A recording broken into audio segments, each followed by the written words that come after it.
kami dari kelas 11-nya 2 akan menyampaikan ceramah tentang bullying yang beranggotakan saya sendiri, Jupita Enisa, saya Sandia Aulia, saya Manda Atile, saya Rianti, saya Fani, saya Konicia Kaicing, saya Elsa Srimilki, saya Sera, saya Lin Suryani. Selamat menyaksikan. Selamat sore semuanya. Sore. Salam sejahtera untuk kita semua. Puji dan syukur kita panjatkan kepada Tuhan Yang Maha Esa karena atas berkat dan rahmat yang telah Ia berikan kepada kita dapat berkumpul di sini. Terima kasih atas kesempatan yang telah diberikan kepada saya selaku penceramah. Pada kesempatan kali ini saya akan membahas materi tentang bullying. Bullying dalam bahasa Indonesia dikenal sebagai penindasan atau risak-risak, merupakan segala bentuk penindasan atau kekerasan yang dilakukan dengan sengaja oleh satu orang atau berkelompok yang lebih kuat atau berkuasa terhadap orang lain dengan tujuan untuk menyakiti atau berkuasa terhadap orang lain, dilakukan secara terus-menerus. Terdapat banyak definisi mengenai bullying, terutama yang terjadi pada konteks lain seperti di rumah, tempat kerja, masyarakat, atau komunitas virtual. Namun, dalam hal ini dibatasi dalam konteks school bullying atau bullying di sekolah. Riuskina, Dwijita, dan Swasestio mendefinisikan school bullying sebagai perilaku agresif yang dilakukan berulang-ulang oleh seorang atau sekelompok siswa yang memiliki kekuasaan terhadap siswa atau siswi lain yang lebih rendah atau lemah dengan tujuan menyakiti orang lain. Di sini ada beberapa bullying dapat dikelompokkan ke dalam 6 kategori. Ya, salah satunya kontak fisik langsung. Tindakan memukul, mendorong, menggigit, menjambak, menendang, mengunci seseorang dalam ruangan, atau mencakar juga termasuk memeras dan merusak barang yang dimiliki orang lain.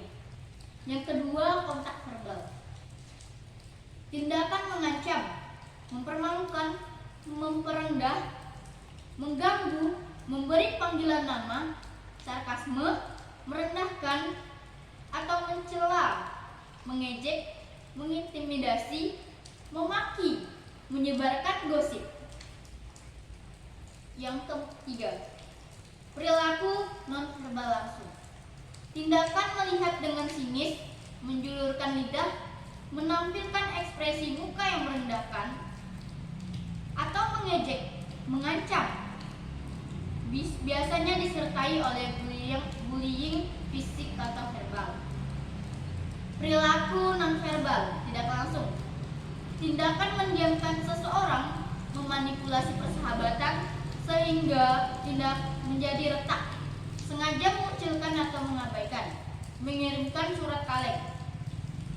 Cyberbullying, tindakan menyakiti orang lain dengan sarana media elektronik, rekaman video intimidasi atau pencemaran nama baik lewat media sosial.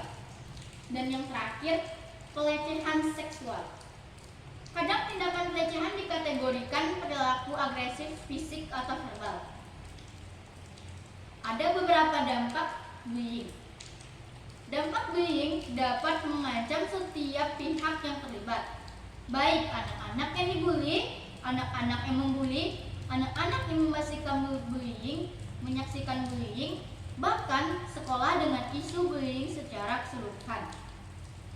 Bullying dapat membawa pengaruh buruk terhadap kesehatan fisik maupun mental anak. Pada kasus yang berat, bullying dapat menjadi pemicu tindakan yang fatal seperti bunuh diri dan sebagainya. Dampak dari bullying adalah dampak bagi korban, yaitu depresi dan marah, rendahnya tingkat prestasi, kehadiran atau akademik siswa. Yang terakhir, menurunnya skor tes, kecerdasan IQ, dan kemampuan analisis siswa. Dampak bagi pelaku. Pelaku memiliki rasa percaya diri yang tinggi dengan dengan harga diri yang tinggi pula cenderung bersifat dampak bagi pelaku. Pelaku memiliki rasa percaya diri yang tinggi dengan harga diri yang tinggi pula cenderung bersifat agresif dengan perilaku yang pro terhadap kekerasan, tipikal berwatak keras, mudah marah, dan impulsif. Toleransi yang rendah terhadap prestasi, memiliki kebutuhan kuat untuk mendominasi orang lain, dan kurang berempati terhadap targetnya. Dengan melakukan bullying, pelaku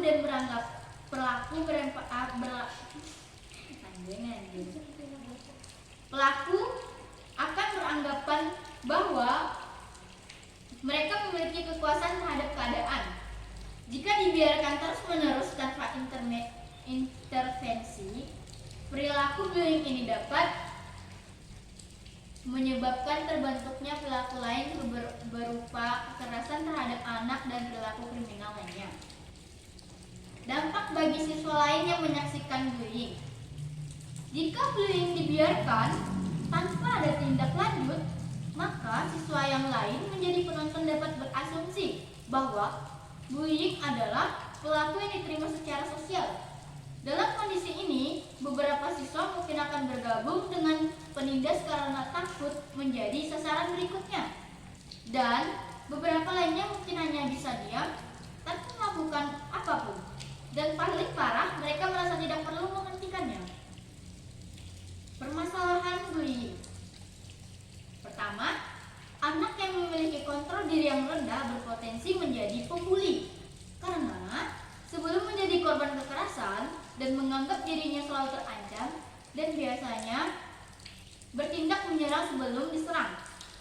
Tidak memiliki perasaan bertanggung jawab terhadap tindakan yang telah dilakukan, serta selalu ingin mengontrol dan mendominasi dan tidak menghargai orang lain.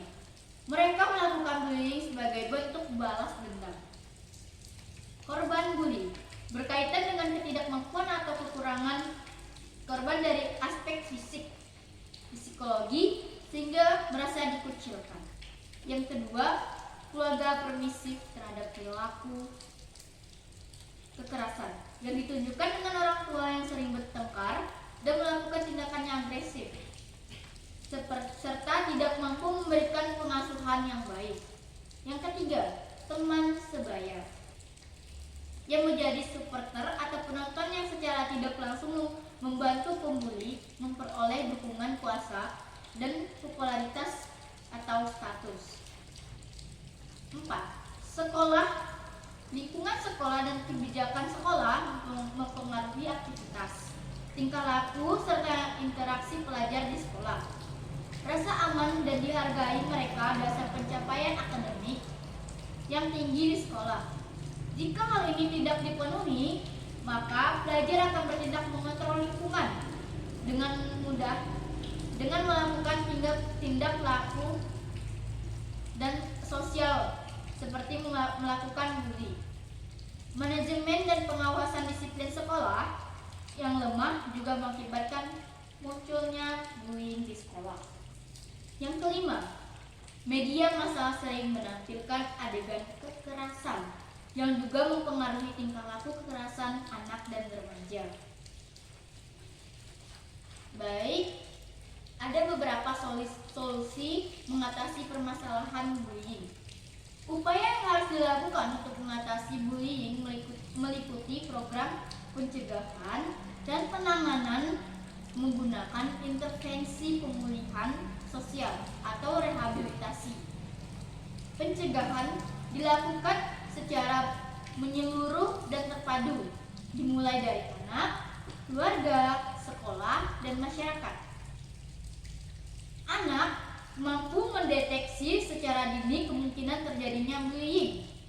Anak mampu melakukan ketika terjadi bullying pada dirinya. Dan anak mampu memberikan bantuan ketika melihat bullying terjadi atau melerai atau memperdamaikan. Mendukung teman dengan mengembalikan kepercayaan dan melaporkan kepada pihak sekolah, orang tua, atau tokoh masyarakat. Yang kedua, pencegahan melalui keluarga. dengan meningkatkan ketahanan keluarga dan memperkuat pola pengasuhan, antara lain menanamkan nilai-nilai keagamaan dan mengajarkan cinta kasih atas sesama, memberikan lingkungan yang penuh kasih sayang sejak dini dengan memperlihatkan cara berinteraksi agar antar anggota keluarga, membangun rasa percaya diri anak, memupuk keberanian dan ketegasan anak, serta mengembangkan kemampuan anak untuk bersosialisasi, mengajarkan etika terhadap sesama, menumbuhkan kepedulian dan sikap menghargai, memberikan teguran mendidik jika anak melakukan kesalahan, mendampingi anak dan menyerap informasi utamanya dari media televisi, internet, dan media elektronik lainnya. 3. Pencegahan melalui sekolah. Merancang dan membuat desain program pencegahan yang diberisikan pesan kepada murid bahwa perilaku bully tidak diterima di sekolah dan membuat kebijakan anti-bullying. Membangun komunikasi efektif antar guru dan murid. Diskusi dan ceramah mengenai perilaku bullying di sekolah. Menciptakan suasana lingkungan sekolah yang aman, nyaman, dan kondusif. Menyediakan bantuan kepada murid yang menjadi korban bully. Melakukan pertemuan berkala dengan orang tua atau komite sekolah. Pencegahan melalui masyarakat dengan membangun kelompok masyarakat yang peduli terhadap perlindungan anak, dimulai dari tingkat desa atau kampung. Perlindungan anak terintegrasi berbasis masyarakat. Penanganan menggunakan intervensi pemulihan sosial atau rehabilitasi merupakan proses intervensi yang memberikan gambaran yang jelas kepada pembuli bahwa tingkah laku bully adalah tingkah laku yang tidak bisa dibiarkan berlaku di sekolah. Pendekatan pemulihan dilakukan dengan menginterasikan kepada murid yang menjadi korban bullying dan murid yang telah melakukan tindakan agresif atau bully bersama dengan komunitas murid lainnya ke dalam komunitas sekolah supaya menjadi murid yang mempunyai daya tahan dan menjadi anggota komunitas sekolah yang patuh dan berpegang teguh pada peraturan dan nilai-nilai yang berlaku. Program pendekatan pemulihan sosial ini mempunyai nilai utama yaitu penghormatan, pertimbangan, dan partisipasi. Prinsip yang digunakan adalah yang pertama, mengharapkan yang terbaik dari orang lain. Yang kedua, bertanggung jawab terhadap tingkah laku dan menghargai perasaan orang lain. Yang ketiga, bertanggung jawab atas apa yang telah dilakukan. Yang terakhir, peduli kepada orang lain. Baik, sekian dari penjelasan dari saya. Apakah masih ada yang kurang jelas dan apakah ada yang perlu ditanyakan? Baiklah, saya Rianti. Saya ingin bertanya, apa saja contoh bullying kontak verbal langsung di lingkungan sekolah? Baik, saya akan menjawab pertanyaan dari Rianti. Apa saja contoh bullying kontak verbal langsung di lingkungan sekolah? Yang pertama, mengolok-olok, yaitu teman mengolok teman ketika nilainya jelek atau menyebut teman dengan julukan yang tidak baik atau memanggil temannya dengan nama orang tua. Sudah jelas? Jelas.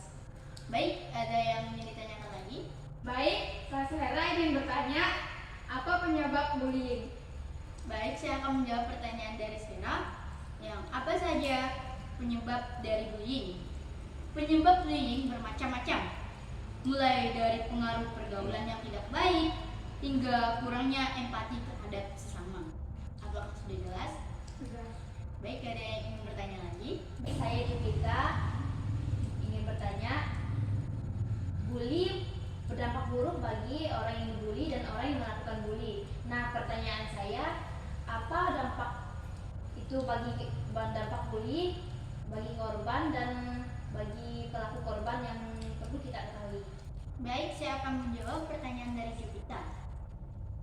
Bully berdampak bagi korban, yaitu depresi dan marah, rendahnya tingkat kehadiran dan rendahnya prestasi akademik siswa, dan menurunnya skor tes kecerdasan (IQ) dan kemampuan analisis siswa. Dan kedua, dampak bagi pelaku. Pelaku memiliki rasa percaya diri yang tinggi, dan dengan harga diri yang tinggi pula cenderung bersifat agresif. Dengan perilaku yang pro terhadap kekerasan, tipikal yang berwatak keras, mudah marah, dan impulsif, toleran yang rendah terhadap prestasi, memiliki kebutuhan kuat untuk mendominasi orang lain yang kurang berempati terhadap targetnya. Dengan melakukan bullying, pelaku akan beranggapan bahwa mereka memiliki kekuasaan terhadap keadaan. Jika dibiarkan terus-menerus tanpa intervensi, perilaku bullying ini dapat menyebabkan terbentuknya perilaku lain berupa kekerasan terhadap anak dan perilaku kriminal lainnya. Apakah sudah jelas? Jelas. Baik, ada yang ingin bertanya lagi? Saya Fani ingin bertanya, contoh bullying yang sering dilakukan di sekolah itu seperti apa? Baik, saya akan menjawab pertanyaan Fani.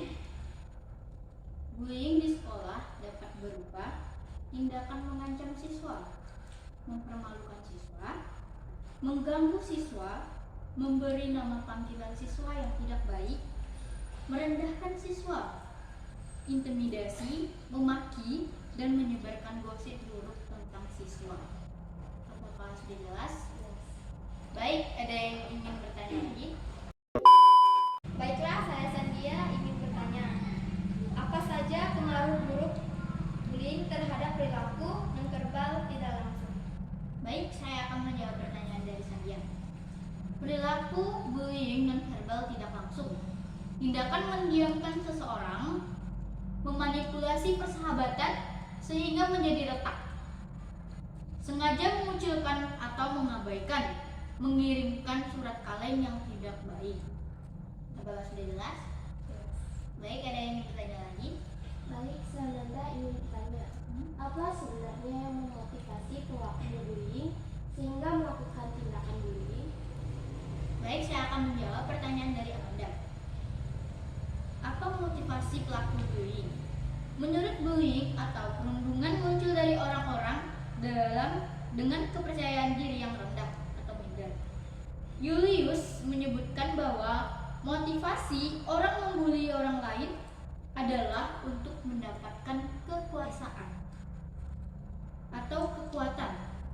Hal ini mudah yang bisa dilakukan untuk mendapatkan kekuatan adalah dengan mencari orang yang lemah dari dirinya. Baik, apakah jelas? Ada yang ingin bertanya lagi?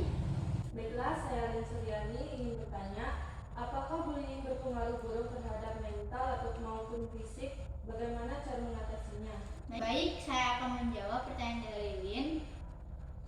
Cara mengatasi bullying yang terhadap mental maupun fisik.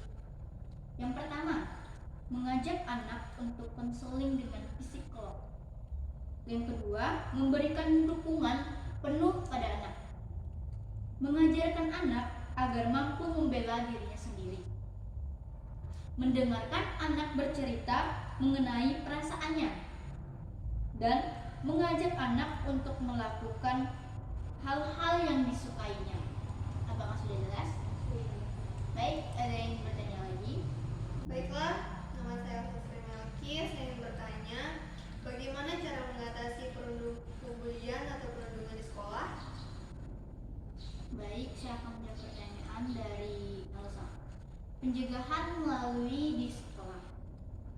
Pertama, merancang dan membuat desain program pencegahan yang berisikan pesan kepada murid bahwa perilaku bully tidak diterima di sekolah dan membuat kebijakan anti-bullying. Yang kedua, membangun komunikasi efektif antar guru dan murid. Yang ketiga, diskusi dan ceramah mengenai perilaku bully di sekolah. Keempat, menciptakan suasana di sekolah yang aman, nyaman, dan kondusif.